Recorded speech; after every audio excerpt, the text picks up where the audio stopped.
Assalamualaikum warahmatullahi wabarakatuh. Saya Nova Kusnufadiana, NRP 5021201011. Nama saya Novaldi Rahmatullah Diaretantio dengan NRP 5024201035. Saya Safira Kharunisa, NRP 5027201072.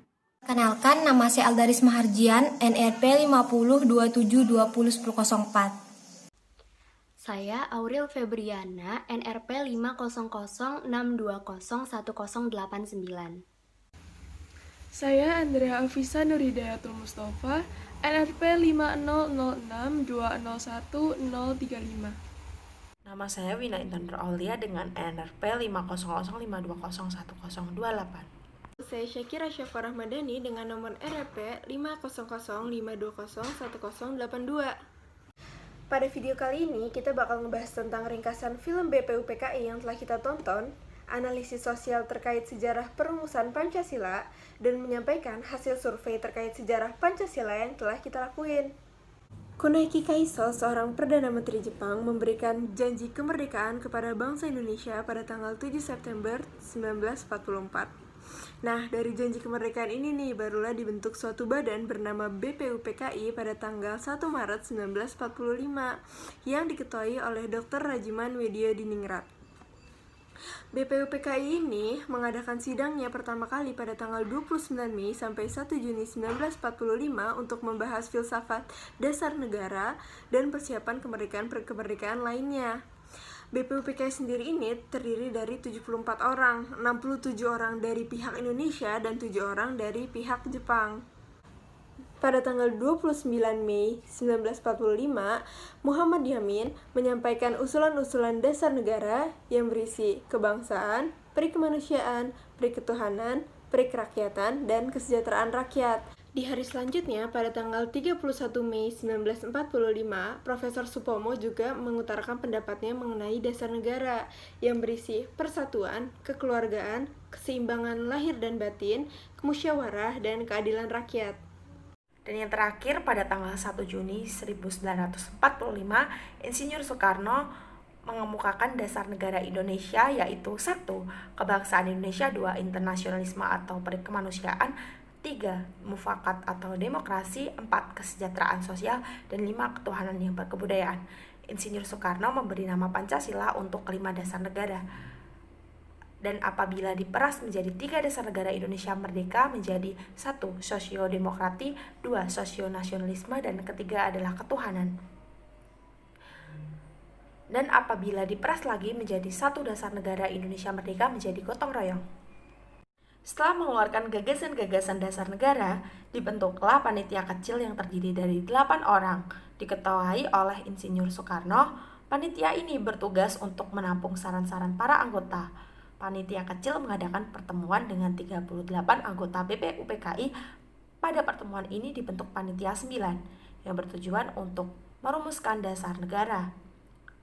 Akhirnya panitia 9 melakukan suatu rancangan pembukaan Piagam Jakarta oleh Muhammad Yamin yang terdiri dari 5 sila, yaitu yang pertama, ketuhanan dengan kewajiban menjalankan syariat Islam bagi pemeluk-pemeluknya. Yang kedua, kemanusiaan yang adil dan beradab. Yang ketiga, persatuan Indonesia. Dan yang keempat, kerakyatan yang dipimpin oleh kebijaksanaan dalam permusyawaratan perwakilan. Serta yang kelima adalah keadilan sosial bagi seluruh rakyat Indonesia. Pada tanggal 17 Agustus 1945, setelah Insinyur Soekarno membaca teks proklamasi, Muhatta menerima utusan dari Indonesia Timur yang menyatakan bahwa sila pertama tidak mencerminkan diri mereka dan berencana mengeluarkan diri dari Indonesia apabila sila tersebut tidak diubah. Oleh karena itu, sila pertama diubah menjadi ketuhanan yang Maha Esa. Analisis sosial terkait Pancasila. 5 sila dalam Pancasila saling berhubungan antara satu sama lain. Apabila rakyat Indonesia menjiwai sila pertama, yaitu sebagai makhluk Tuhan Yang Maha Esa yang senantiasa menjalankan perintahnya dalam kehidupan sehari-hari, maka harkat dan martabat manusia akan dijunjung tinggi sebagai pengamalan. Sila kedua dalam Pancasila yang mengandung nilai kesadaran, sikap moral, dan sikap berkemanusiaan. Setiap manusia juga harus diperlakukan secara layak. Hal ini bisa dimaknai bahwa kita tidak boleh melanggar HAM. Jadi lewat sila kedua ini, segala sesuatu tindak kriminal yang membahayakan atau mengancam nyawa seseorang itu tidak diperbolehkan. Hal ini nantinya diperjelas lewat hukum dan undang-undang yang mengatur kehidupan masyarakat. Kemudian saat semua manusia merasa setara atau sama antara satu sama lain, berarti manusia tersebut telah memiliki kesadaran sikap moral dan perilaku. Mereka itu akan merasakan kesamaan sehingga mereka akan bersatu. Setelah persatuan itu terjadi, rakyat akan mempunyai rasa saling memiliki dan rasa kekeluargaan. Sehingga ketika terjadi suatu permasalahan, rakyat akan saling berunding satu sama lain untuk mendapatkan solusi yang terbaik.